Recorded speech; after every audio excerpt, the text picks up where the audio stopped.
Long before the sands swallowed secrets, the great river Nile gave life to two mighty lands. To the north lay Kemet Egypt, land of the pharaohs; to the south stretched Cush, the powerful kingdom of Nubia. For centuries they traded, fought, and shared the blood of the river. But in a time of chaos, when Egypt fractured into warring lords, a new destiny rose from the south. In the shadow of Jebel Barkal, the sacred mountain where the god Ammon himself dwelled, a prince named Taharqa grew strong. Born of the Kushite royal line, he learned the bow, the spear, and the ancient rites. His people revered Egypt's gods as their own. They built pyramids taller than many in the north and guarded the Nile's upper reaches. When Egypt descended into disorder during the Third Intermediate Period, the Kushite kings saw a divine mission. First came Pi, the conqueror, who swept north like a flood around 728 BC, uniting the land under one crown.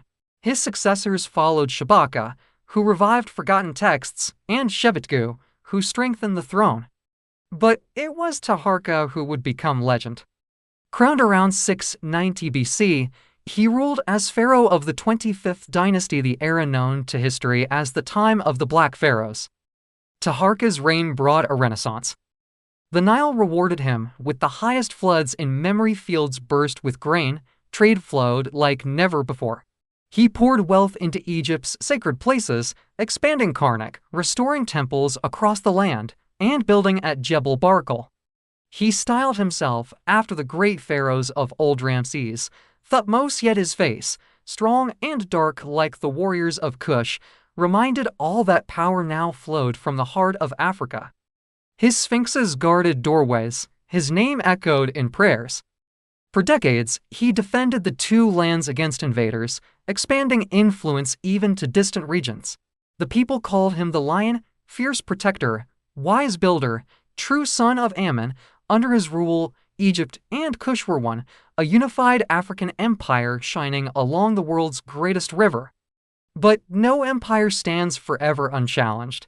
From the east came the iron warriors of Assyria, hungry for conquest.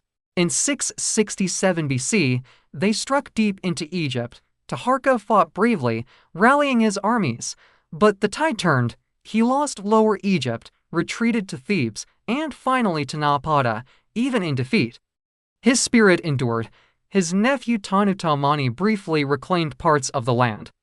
But the Assyrian shadow proved too heavy. The 25th dynasty ended around 656 BC, yet Taharqa's pyramids at Nuri still rise in Sudan, more than Egypt's in number, silent witnesses to a time when African kings ruled the ancient world.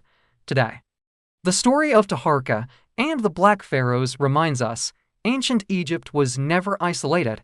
It was African at its core, born of the Nile, shaped by its people from south to north.